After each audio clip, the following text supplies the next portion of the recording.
साहिब बंदगी सतनाम, बंदी छोड़ सतगुरु कबीर साहिब की जय हो। आज हम जानेंगे सतगुरु नितिन साहिब जी से एक सत्संग के माध्यम से परमात्मा का जो स्थान है वो कहाँ पे है। हमने परमात्मा को कहाँ कहाँ नहीं ढूंढा। हम परमात्मा को कहीं ना कहीं किसी न किसी रूप में ढूंढ ही रहे हैं। मंदिरों में, मस्जिदों में, गुरुद्वारों में, चर्च में, अपने अपने हिसाब से हम परमात्मा को ढूंढ रहे हैं। लेकिन क्या फिर भी हमें वो मिला? तो वो हमें क्यों नहीं मिला? क्योंकि हम जहां वहां ढूंढ नहीं पा रहे, इसलिए परमात्मा हमें अभी तक नहीं मिला। तो जो परमात्मा का सही स्थान है, अगर परमात्मा को हमने पाना है तो उसी स्थान में मिलेंगे जहां पे वो है। कबीर साहब जी अपनी वाणी के अंदर बता रहे हैं, ज्यों तिल में तेल है, ज्यों चकमक में आग, तेरा साईं तुझ में है, जाग सके तो जाग। आखिर वो साईं कहाँ पे बैठा हुआ है? सतगुरु बंदी छोड़ कबीर साहब भी बता रहे हैं कि जैसे तिल के अंदर तेल है और जैसे पत्थर के अंदर आग है, वैसे ही तेरा साईं तुझ में है, तो जाग सके तो जाग। यानी उसको खोज करना है, तब जाके परमात्मा हमें मिलेगा। तो आज जानेंगे सतगुरु नितिन साहिब जी से जितने भी वेद हैं। सतगुरु नितिन साहिब जी आज सारे के सारे वेद खोल के रखेंगे। तो आपने सत्संग को बड़े विवेक और बुद्धि को लगा के सुनना है। तो सबसे पहले परमासिया गांव में मूल ज्ञान का प्रचार हो रहा है। बहुत बड़े भाग होते हैं उन जीवों के जो मूल ज्ञान को सुनते हैं, और उससे भी ज्यादा बड़े भाग होते हैं उन जीवों के जो मूल ज्ञान को समझते हैं। क्योंकि सुनते तो बहुत है, कम से कम 200-250-300 बंदे हैं, सब सुन रहे हैं, लेकिन ये जो सत्संग होगा ये सबकी समझ में नहीं आता, क्योंकि ये समझने वाली चीजें हैं, ये केवल सुनने वाली नहीं है। सुनता तो पूरा देश है, लेकिन समझ बहुत कम लोग पाते हैं। तो ये पवित्र ज्ञान और मूल ज्ञान में क्या फर्क है, आप इसको जब समझ जाएंगे तब आपको ये सत्संग समझ में आने लग जाएगा। पवित्र होता है जितने भी धर्मों में, जितने भी धर्म में, कि कोई भी धर्म हो, उसमें जो कहानियां हैं, किस्से हैं, जो उसमें राजाओं महाराजाओं के बारे में बताया गया, वो राजा ऐसे था वैसे था, ये सारा पवित्र ज्ञान कहलाता है। देवी देवताओं की जो कहानियां हैं वेदों पुराणों में, ये सब पवित्र ज्ञान कहलाता है। जितने भी कोई भी ग्रंथ है उसमें जितने भी 52 अक्षरों की महिमा है, वो सब पवित्र ज्ञान कहलाता है। और मूल ज्ञान क्या होता है? मूल ज्ञान होता है आत्मज्ञान। मूल ज्ञान में 52 अक्षरों का खेल नहीं होता है, 52 से न्यारा होता है वो मूल ज्ञान, और उसमें केवल आत्मा का जिक्र होता है। जैसे गुरु ग्रंथ साहब कहता है कि आत्म देव पूजिए गुर के पाए सुहाए, कि अगर भाई तुम सच में परमात्मा को पाना चाहते हो तो तुम्हें पहले आत्मा की खोज करनी पड़ेगी। आत्म देव पूजिए, क्योंकि इस दुनिया में एक ही देव है जो पूजा के लायक है, और वो है आत्मदेव। आत्मदेव के अलावा किसी भी देव की पूजा नहीं करनी है। कारण क्या है, क्यों नहीं करनी है? क्योंकि केवल एक आत्मा ही ऐसी चीज है जिसका कभी नाश नहीं होता। आत्मा को छोड़ के कुछ भी है उसका एक दिन नाश हो जाएगा,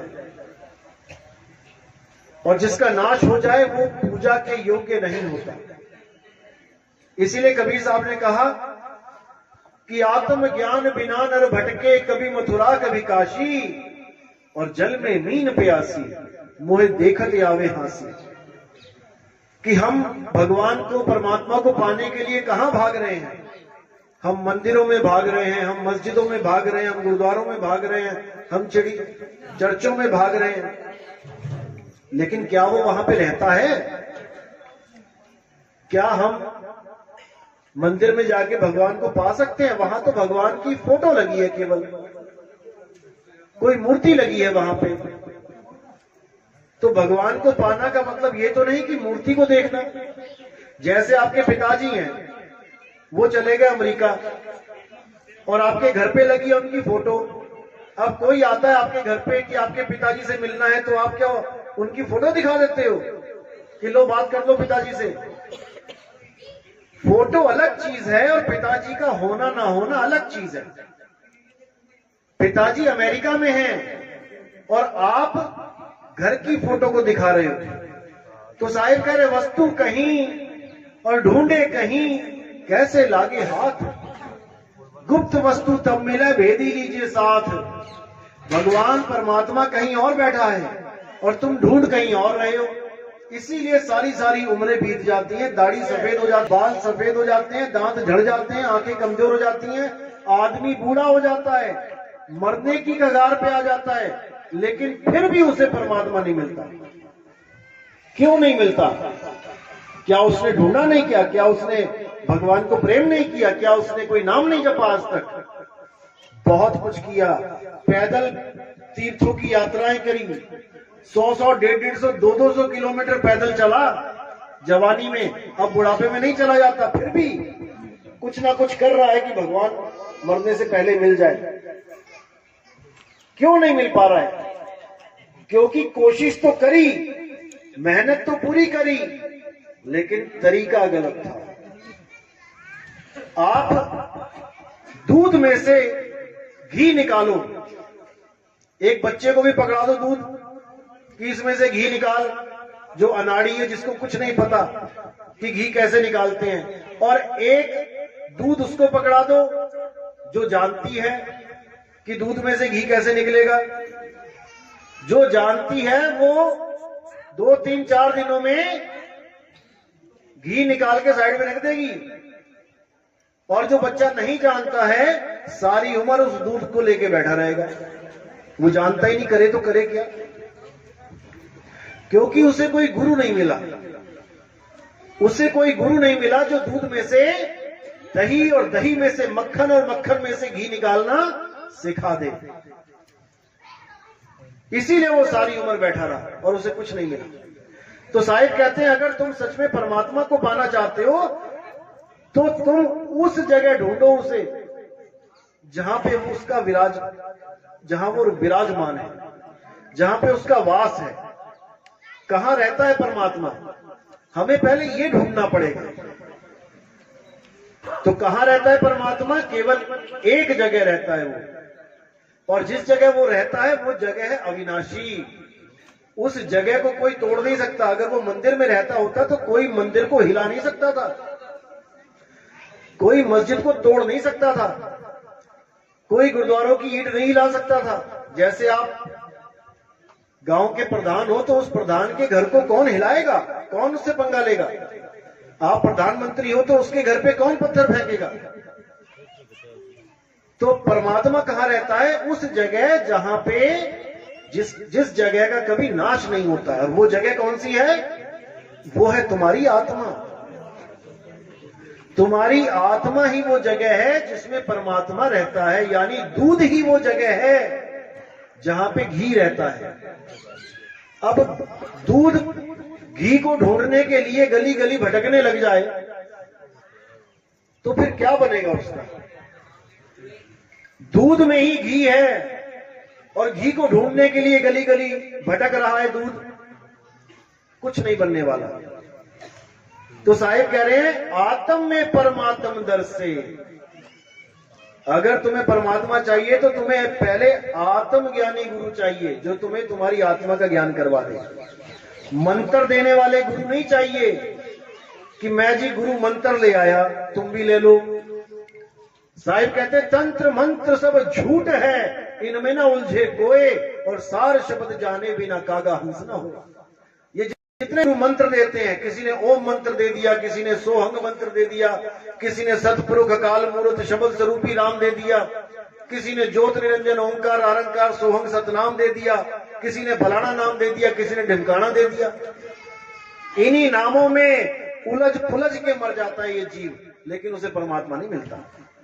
क्यों नहीं मिलता? क्योंकि वो समझ ही नहीं पाया कि मैं लेके क्या आ गया गुरु से। लेने में कुछ और गया था और ले कुछ और लाया। कैसे? जैसे आप बाजार से आलू लेने जाओ, अब आलू वाला आपको आलू तो ना तोले और आपके कान में बोल दे कि बेटा घर जाके आलू आलू जपना। 10 साल जपते रहना, सब्जी बनने वाली नहीं है, क्योंकि तुम वस्तु की जगह वस्तु का नाम ले आए, यानी 52 अक्षर ले आए। 52 अक्षर क्या? ये का, खा, गा, घा, पा, फा, बा, रा, मा, ये अक्षर उठा के ले आए तुम। अगर ये काखा गागा ABCD ना होती तो कौन सा नाम जपते भाई? बच्चों को पढ़ाया जाता ना बचपन में इस क्लास में, का, खा, गा, घा, ये पूरा कैलेंडर काखा गा वाला पूरा कैलेंडर फाड़ दो, खत्म करो इसको। अगर ये ना होता, क्योंकि एक समय ऐसा था जब ये आदमी पढ़ना लिखना भी नहीं जानता था, ये बोलना भी नहीं, जानवरों की तरह रहता था आदमी, जानवरों का शिकार करता था, फल फूल पौधे खाता था। धीरे धीरे दिमाग विकसित हुआ, धीरे धीरे इसने आग की खोज करी, अक्षरों की खोज करी, धीरे धीरे 52 अक्षरों को खोज के ग्रंथ बना डाले। उसके बाद उन्हीं 52 अक्षरों में से भगवानों के नाम रख लिए, जैसे राम। अब राम अक्षर कहां से आया? या, रा, ला, वा, शा, इस वाली लाइन में से रा उठा लिया, आ का डंडा लगा दिया, और मां कहां से आया? पा, फा, बा, बा, मां, वहां से मां उठा लिया, यानी 52 अक्षरों में से ही 2 अक्षर उठा लिए, रा और मां। अब लगा जपने राम राम राम राम राम राम राम। अब वाणी क्या कह रही है? राम राम करता जग फिरे, राम न पाया जाए। क्यों? क्योंकि वो राम को जप रहा है, राम को जान नहीं रहा। जैसे ये पानी है, अगर इंसान ना होता इस दुनिया में तो इसको पानी कहने वाला कोई ना होता। आज केवल इंसान के सिवा इसका नाम पानी किसी जानवर ने नहीं रखा। गाय भैंस पानी पीने जाती है, कभी सोचा है वो कहती हो कि मुझे पानी दो? वो जानती है कि इसका नाम पानी है? क्या कुत्ता बिल्ली जानता है इसका नाम पानी रख दिया तुमने? क्या चिड़िया जानती है कि इसका नाम पानी है? केवल इंसान जानता है कि इसका नाम पानी है। वो भी कहां तक जानता है? हिंदुस्तान तक।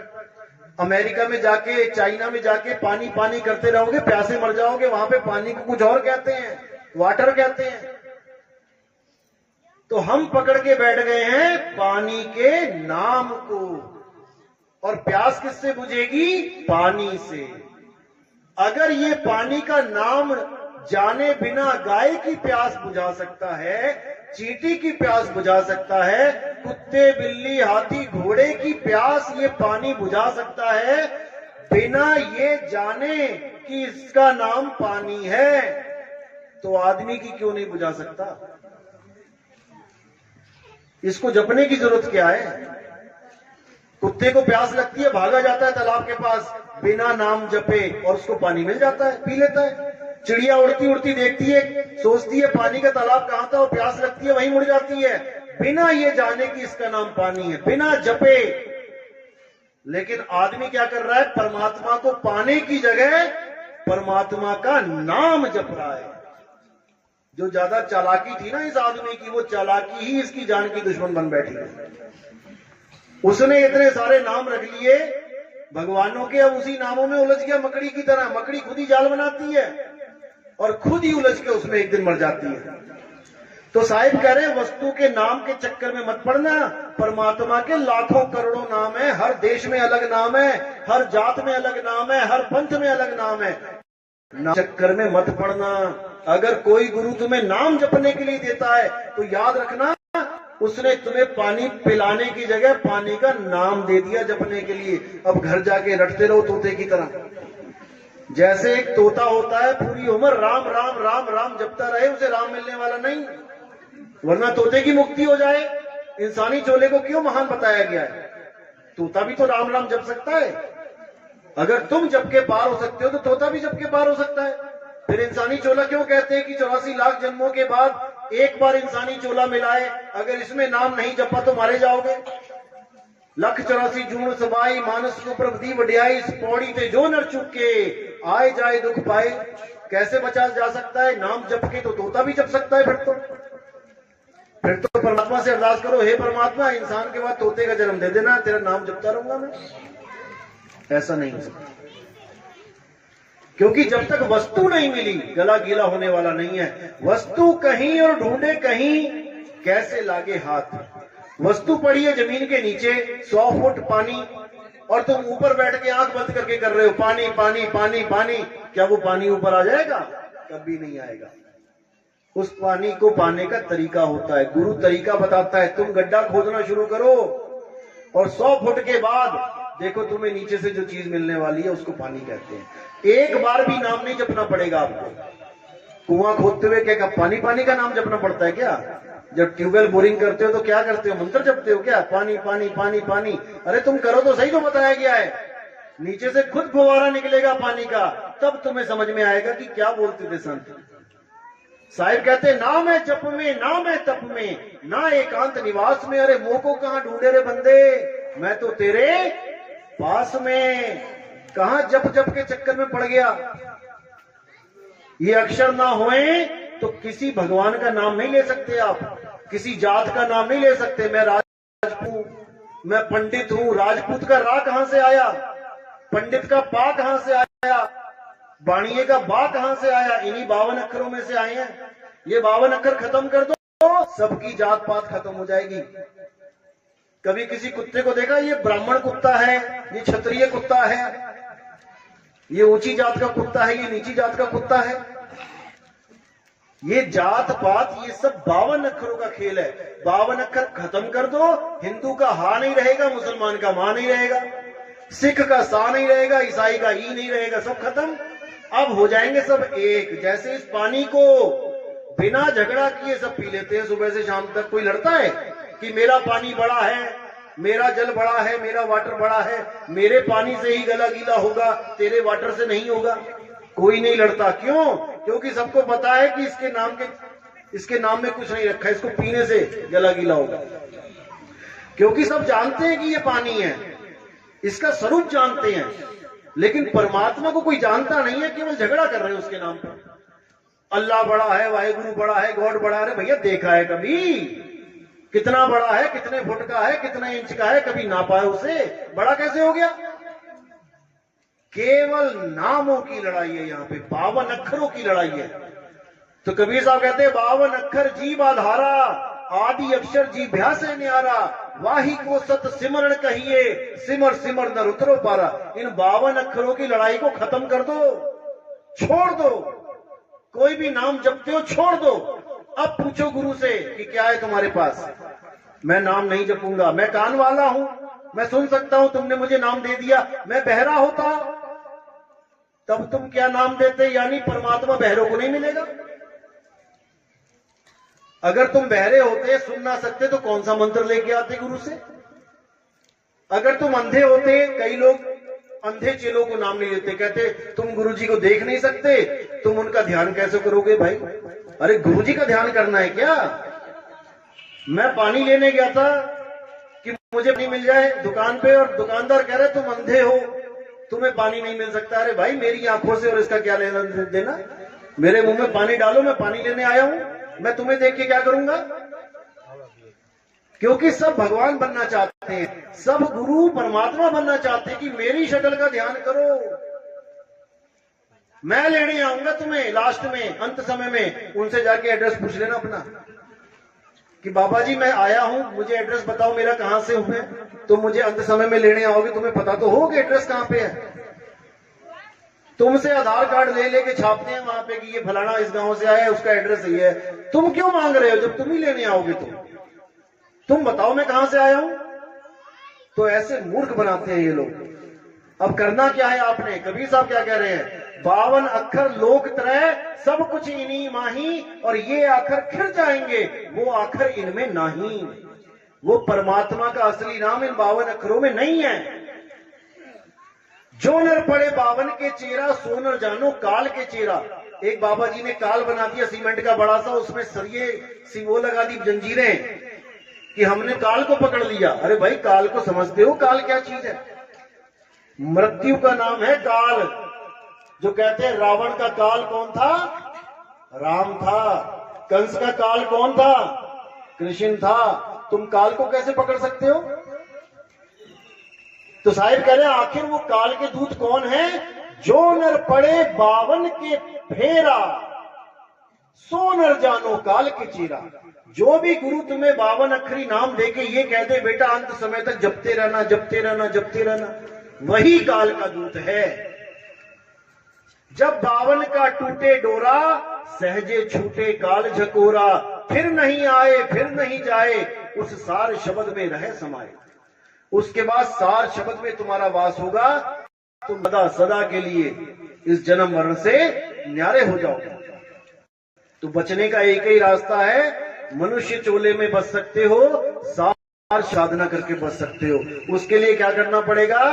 पहले इन 52 अक्षरों को जान की तरह कि ये 52 अक्षर क्या हैं। यही काल का जाल है। जब से इंसान ने ये मंत्र जंत्र जपने शुरू किए, तब से ये परमात्मा से दूर है। इसलिए साहिब ने बिल्कुल साफ बोल दिया कि तंत्र मंत्र सब झूठ है, छोड़ दो इनको। अब करना क्या है?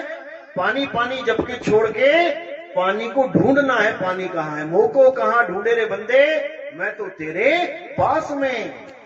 अब तुम्हें अपनी आत्मा का ज्ञान चाहिए कि मेरी आत्मा क्या है, और जो गुरु आत्मज्ञानी होगा वो तुम्हें आत्मा करा देगा कि बेटा ये है आत्मा, यहां पे है आत्मा, तो अपनी आत्मा का सिमरण कर। और जैसे ही आप धीरे धीरे धीरे धीरे आत्मा को जानने लग जाओगे, आप शरीरों से न्यारे होने लग जाओगे।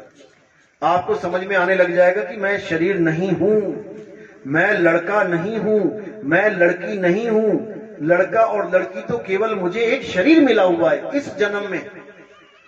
जैसे अभी आपको कोई कहे तुम हाथी हो क्या, तुम कहोगे पागल है क्या, मैं तो इंसान हूं, हाथी थोड़ी नहीं है। लेकिन जब तुम हाथी थे, 184 में थे, तब तुम अपने आप को हाथी भी समझ रहे थे।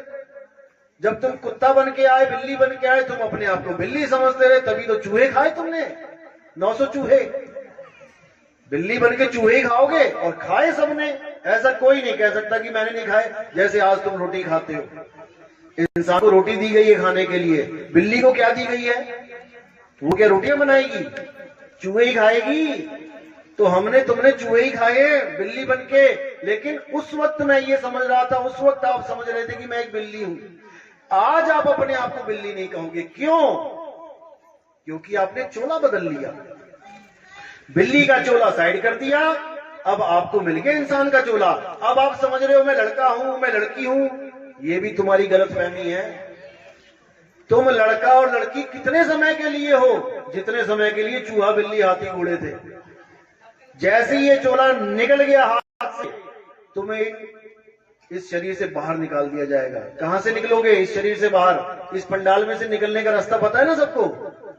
अभी सत्संग खत्म हो तो किधर जाओगे? इधर जाओगे? इधर तो कोई नहीं जाएगा, इधर दीवार है। कहां से आए थे? उधर से आए थे, उधर ही जाएंगे सारे। तो इस शरीर में कहां से आए थे और कहां से जाओगे? कभी विचार किया? इस शरीर को जब छोड़ के जाओगे, आपने देखा कई लोग मर जाते हैं, तो कहां जाते हैं? वो कहां से निकलते हैं? वाणी क्या कह रही है? 9 द्वार से जीव जब जाता, 184 में भरमाता।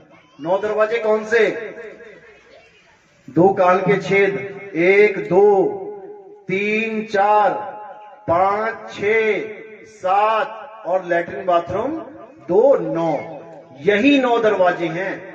देखना हॉस्पिटलों में जाके, या कोई मरता है, किसी की लैट्रिन निकल जाती है मरते मरते की, किसी का पेशाब निकल जाता है, किसी के मुंह से जीभ निकल आएगी इतनी लंबी सी, किसी के प्राण नाक में से खून निकल आएगा, किसी की आंखें बाहर आ जाएंगी मोटी मोटी सी, किसी के कान में से ब्लड आ जाएगा। ये 9 दरवाजों में से निकाला जाएगा तुम्हें, और किसी को नहीं बख्शा जाएगा। चाहे वो हिंदू है, मुसलमान है, सिख है, ईसाई है, कोई फर्क नहीं पड़ता। अब तुम आए किस दरवाजे से थे? इस शरीर में घुसे कहां से हो तुम? क्योंकि तुम आत्मदेव हो, तुम कोई शरीर नहीं हो। शरीर तो तुम छोड़ जाओगे ऐसे ही।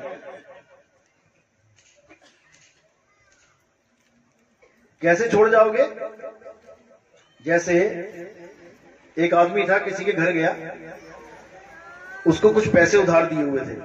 उसके घर गया तो उसका लड़का दरवाजे में बैठा हुआ था। उसको पूछा पापा कहाँ हैं? उसने कहा पापा सो रहे हैं, अंदर लेटे हुए हैं। उसने देखा अंदर चारपाई पे लेटे हुए थे। तो वो कहता चलो सोने दो, मैं कल आऊंगा। वापस चला गया। अब कल आया, अगले दिन आया। अब लड़के से पूछा पापा कहाँ है भाई? तो पापा जी जमीन पे लेटे हुए थे, बिस्तर पे कल थे और आज जमीन पे लेटे थे। तो उसने बोला पापा कहाँ है? तो वो बोला पापा तो चले गए, हमें छोड़ के चले गए। तो वो कहता कहाँ चले गए? वो लेटे तो हैं, पे लेटे थे, आज नीचे लेटे हैं, तू कह रहा छोड़ के चले गए। तो वो कहता नहीं पापा चले गए।